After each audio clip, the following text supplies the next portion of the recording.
ಇದು ಕಾರ್ಯಕ್ರಮ ಭಾಳ ವಿಶೇಷ ಕಾರ್ಯಕ್ರಮ ಅಂತ ಹೇಳ್ಬೋದು. ಯಾಕಪ್ಪ ಅಂತಂದರೆ ಇವತ್ತು ನಮ್ಮ ಪುನೀತ್ ರಾಜ್ಕುಮಾರ್ ಏನಿದ್ದಾರೆ ನಮ್ಮನ್ನೆಲ್ಲ ಅಗಲಿದ್ದಾರೆ.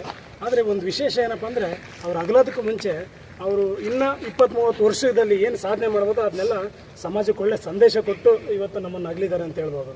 ಏನಪ್ಪ ಅಂತಂದರೆ ಯಾವುದೇ ಒಬ್ಬ ಮನುಷ್ಯ ತನ್ನ ಕುಟುಂಬಕ್ಕೋಸ್ಕರ ಬದುಕಿದವನು ಆ ಕುಟುಂಬಕ್ಕೆ ಮಾತ್ರ ಸೀಮಿತ ಆಗ್ತಾನೆ.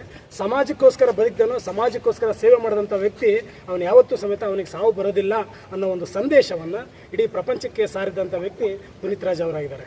ಅವರು ಎಲೆ ಮಾರೆಯ ಕಾಯಿಯ ರೀತಿಯಲ್ಲಿ ಸುಮಾರು 18 ಶಾಲೆಗಳನ್ನ ತಮ್ಮ ದತ್ತು ತೆಗೆದುಕೊಂಡಿದ್ದರು. ಅದರ ಜೊತೆಗೆ ವೃದ್ಧಾಶ್ರಮಗಳನ್ನ ಸಮೇತ ಅವರು ದತ್ತು ತಗೊಂಡಿದ್ದರು.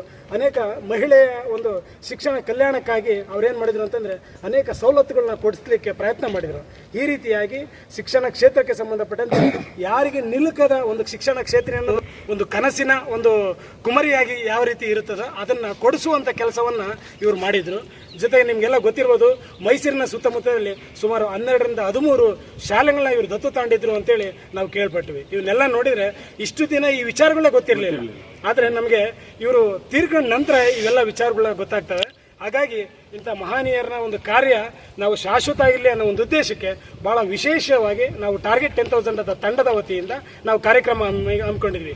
ಏನಪ್ಪ ವಿಶೇಷ ಅಂತಂದರೆ ಈ ಒಂದು ಕಾರ್ಯಕ್ರಮವನ್ನು ಬೆಳಗ್ಗೆ 7 ಗಂಟೆಯಿಂದ 10 ಗಂಟೆ ಒಳಗೆ ಅಂದರೆ 3 ಗಂಟೆಯಲ್ಲಿ 100 ಗಿಡಗಳನ್ನು ನೆಡುವ ಕಾರ್ಯಕ್ರಮವನ್ನು ಈ ದಿನ ಶ್ರೀ ಸದ್ಗುರು ಸೇವಾಶ್ರಮದಲ್ಲಿ ನಾವು ಹಮ್ಮಿಕೊಂಡಿದ್ವಿ.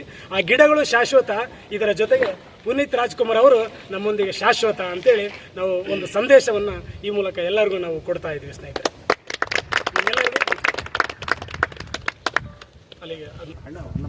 ಎಲ್ರಿಗೂ ನಮಸ್ತೆ. ಈ ದಿನ ನಾವು ನಮ್ಮ ಕರ್ನಾಟಕದ ಶ್ರೇಷ್ಠ ಸಮಾಜ ಸೇವಕರನ್ನು ನಾವು ಕಳ್ಕೊಂಡಿದ್ದೇವೆ. ಆ ದುಃಖ ಕೇವಲ ಬರೀ ನಮ್ಮ ಕರ್ನಾಟಕಕ್ಕಷ್ಟೇ ಅಲ್ಲ, ಇಡೀ ನಮ್ಮ ದೇಶ ರಾಷ್ಟ್ರಕ್ಕೂ ಸಹ ಇದು ಹಮ್ಮಿದೆ ಅಂತೇಳಿ ನಾನು ಈ ಸಂದರ್ಭದಲ್ಲಿ ಭಾವಿಸ್ತೇನೆ. ಅವರನ್ನು ನಾನು ಸಾಕಷ್ಟು ಪ್ರೀತಿ ವಿಶ್ವಾಸದಿಂದ ಕಾಣ್ತಾ ಇದ್ವಿ. ನಾವೇ ಅಂತೇಳಿ ಅಲ್ಲ, ಇಡೀ ನಮ್ಮ ದೇಶನೇ ಅವರಿಗೆ ತಿರುಗು ನೋಡೋ ರೀತಿಯಲ್ಲಿ ಅವರು ಕಾಣ್ತಾ ಇದ್ದರು. ಅವರ ಸಮಾಜ ಸೇವೆ ನಮ್ಮೆಲ್ಲ ಯುವಕರಿಗೂ ಚಿರಋಣಿ ಆಗಿರಲಿ, ಅದು ನಮ್ಮಲ್ಲೂ ಸಹ ಆ ರೀತಿ ಬೆಳವಣಿಗೆ ಆಗಲಿ ಅಂತ ಹೇಳಿ ಈ ದಿನ ನಾವು 100 ಗಿಡಗಳನ್ನು ಸದ್ಗುರು ಸೇವಾಶ್ರಮದಲ್ಲಿ ನೆಡೋದ್ರ ಮೂಲಕ ಅವರ ನೆನಪಿಗಾಗಿ ಇದು ಚಿರಋಣಿ ಆಗಿರುತ್ತೆ ಅಂತೇಳಿ ಈ ಸಂದರ್ಭದಲ್ಲಿ ಭಾವಿಸ್ತಾ ಎಲ್ಲರಿಗೂ ನಮಸ್ತೆ. ಜೈ ಗುರುದೇವ್. ಕೇಳಿ ಕೇಳಿ ಪುನೀತ್ ರಾಜ್ಕುಮಾರ್ ಅವರು ವಂಶ ಪಾರಂಪರ್ಯವಾಗಿ ಏನು ತಾತ ಮುತ್ತಾತ ಕಾಲದಿಂದ ನಾಟಕ ಸಿನಿಮಾದಲ್ಲಿ ಬಂದರು, ಅದನ್ನೇ ಅವರು ಅಭಿವೃದ್ಧಿಗೊಳಿಸ್ಕೊಂಡು ಬಂದರು. ಆದರೆ ಬರೀ ಸಿನಿಮಾ ರಂಗಕ್ಕೆ ಸೀಮಿತವಾಗದೆ ಸಮಾಜದಲ್ಲೂ ಕೂಡ ಕಳಕಳಿಯನ್ನು ಹೊಂದಿದ್ದಕ್ಕಂಥ ವ್ಯಕ್ತಿಯಾಗಿದ್ದರು. ಇವತ್ತು ಅವರಿಲ್ಲ, ಎಲ್ರಿಗೂ ತುಂಬ ದುಃಖ ಆಗಿದೆ. ಆದರೆ ನಮ್ಮ ಟಾರ್ಗೆಟ್ 100 ಅವರು ವಿಶೇಷವಾದ ಕೆಲಸ ಏನಂದರೆ, ಒಂದು ಅವರ ಹೆಸರಿನಲ್ಲಿ ಇವತ್ತು ಶ್ರದ್ಧಾಂಜಲಿ ಯಾವ ರೀತಿ ಅರ್ಪಿಸಿದ್ದಾರೆ ಅಂದರೆ 100 ಗಿಡ ನೆಡುವ ಮೂಲಕ, ಅಂದರೆ 100 ಗಿಡ ಜೀವ ಕೊಟ್ಟಂಗೆ ಅವರು ಇವತ್ತು ಆ ಗಿಡದಲ್ಲಿ ಇದ್ದಾರೆ. ಪುನೀತ್ ರಾಜ್ಕುಮಾರ್ ಕಾಣ್ತಿದ್ದಾರೆ. ಅವ್ರ ಹೆಸರಿನಲ್ಲೇ ಇದರಿಂದ ಅವರು ಕೂಡ ಅದೇ ಥರ ಬೆಳಗಲಿ, ಅವರ ಆತ್ಮಕ್ಕೆ ಶಾಂತಿ ಸಿಗಲಿ ಅಂತ ನಾನು ಶುಭ ಕೋರ್ತೀನಿ. ಎಲ್ರಿಗೂ ನಮಸ್ಕಾರ. ನಮ್ಮ ಆಶ್ರಮದ ವತಿಯಿಂದ ನಮ್ಮ ಯುವಕರ ತಂಡಕ್ಕೆ ನಾವು ಮೊದಲು ಅಭಿನಂದನೆ ಸಲ್ಲಿಸಬೇಕು. ಏನಪ್ಪ ಅಂದರೆ, ನೀವು ಪ್ರತಿ ಸಾರಿನೂ ನಮ್ಮ ಆಶ್ರಮಕ್ಕೆ ತುಂಬ ಸೇವೆ ಸಲ್ಲಿಸ್ತಾ ಬಂದಿದ್ದೀರಿ, ಇದುವರೆಗೂ ಸಲ್ಲಿಸಿದಿರಿ.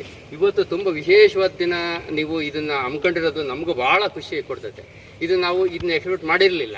ಆದರೆ ಇದು ಈ ಸದ್ಗುರು ಸೇವಾಶ್ರಮದಲ್ಲಿ 100 ಗಿಡಗಳನ್ನ ಇವತ್ತು ಆಗ್ತಕ್ಕಂಥ ಪುನೀತ್ ರಾಜ್ಕುಮಾರ್ ಅವರ ನೆನಪಿಗಾಗಿ ಆಮೇಲೆ ನಿಮಗೆ ಅವರೆಲ್ಲರೂ ಇದಾಗಿದ್ದಾರೆ, ಒಂದು ಮಾರ್ಗದರ್ಶನ ಇದ್ದಂಗೆ ಅವರು. ನೀವು ಯುವಕರು ಅದೇ ಥರ ಮುಂದೆ ಇದಾಗಲಿ ಅನ್ನೋದೇ ನನ್ನ ಇದು. ಯಾಕಂದರೆ ಈ ಸಮಾಜಕ್ಕೆ ಬೇರೆ ಥರ ದುಡಿಯೋದು ಬೇಕಾದಷ್ಟಿದ್ದಾರೆ. ಸಮಾಜಕ್ಕಾಗಿ ಸ್ವಾರ್ಥ ಇಲ್ಲದಲ್ಲೇ ದುಡಿತಕ್ಕಂಥ ಜನ ಇವತ್ತು ತುಂಬ ಕಡಿಮೆ ಆಗಿದ್ದಾರೆ. ಹಾಗಾಗಿ ನೀವೆಲ್ಲರೂ ಅವರ ಒಂದು ಹಾಕಿಕೊಟ್ಟ ಹಾದಿಯಲ್ಲೇ ಆದಷ್ಟು ಎಷ್ಟು ನಿಮ್ಮ ಶಕ್ತಿ ಎಷ್ಟಿದೆ ಅಷ್ಟು ಸೇವೆ ಮಾಡ್ತಾ ಬಂದರೆ ನಮ್ಮ ಸಮಾಜ ತುಂಬ ಉತ್ತಮ ಆಗುತ್ತೆ ಅಂತ ಹೇಳ್ತಾ ನಾನು ಈ ಎರಡು ಮಾತುಗಳು. ಸದ್ಗುರು ಸೇವಾಶ್ರಮದ ಸದಸ್ಯರಿಗೆ ಎಲ್ಲರಿಗೂ ವಂದಿಸುತ್ತಾ, ನಮ್ಮ ಟಾರ್ಗೆಟ್ 10,000 ಅಧ್ಯಕ್ಷರು ಮತ್ತು ಸದಸ್ಯರಿಗೆಲ್ಲ ವಂದಿಸುತ್ತಾ, ಇವತ್ತೊಂದು ಒಳ್ಳೆ ಕಾರ್ಯಕ್ರಮ ನಾವು ಮಿಸ್ ಆಗ್ತಾ ಇದ್ವಿ. ಅದೆಂಗೋ ಮತ್ತೆ ಟಚ್ ಆಗ್ಬಿಡ್ತು. 8 ಗಂಟೆ ಆದ್ರೂ ಬಂದು ಕಾರ್ಯಕ್ರಮವನ್ನು ಮಾಡಿದ್ದೀವಿ.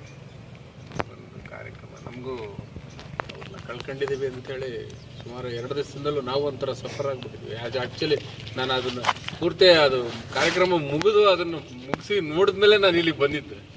ಭಾಳ ಚೆನ್ನಾಗಾಯಿತು ಕಾರ್ಯಕ್ರಮ, ಭಾಳ ಚೆನ್ನಾಗಿ ನಮ್ಮ ಸರ್ಕಾರದವರು ಕೂಡ ಭಾಳ ಚೆನ್ನಾಗಿ ಮಾಡಿದ್ದಾರೆ. ಭಾಳದಲ್ಲಿ ಇವತ್ತಿನ ದಿವಸ ಒಂದು 100 ಗಿಡಗಳನ್ನು ನೆಟ್ಬಿಟ್ಟು ಅವರು ಒಂದು ಶ್ರದ್ಧಾಂಜಲಿ ಇದು ಮಾಡಿಬಿಟ್ಟು ನಮ್ಮ ಆಶ್ರಮದಲ್ಲಿ ನಮಗೆ ಒಂದು ಸ್ಥಳ ಅವಕಾಶ ಮಾಡಿಕೊಟ್ಟಿದ್ದಾರೆ ಸಾರು.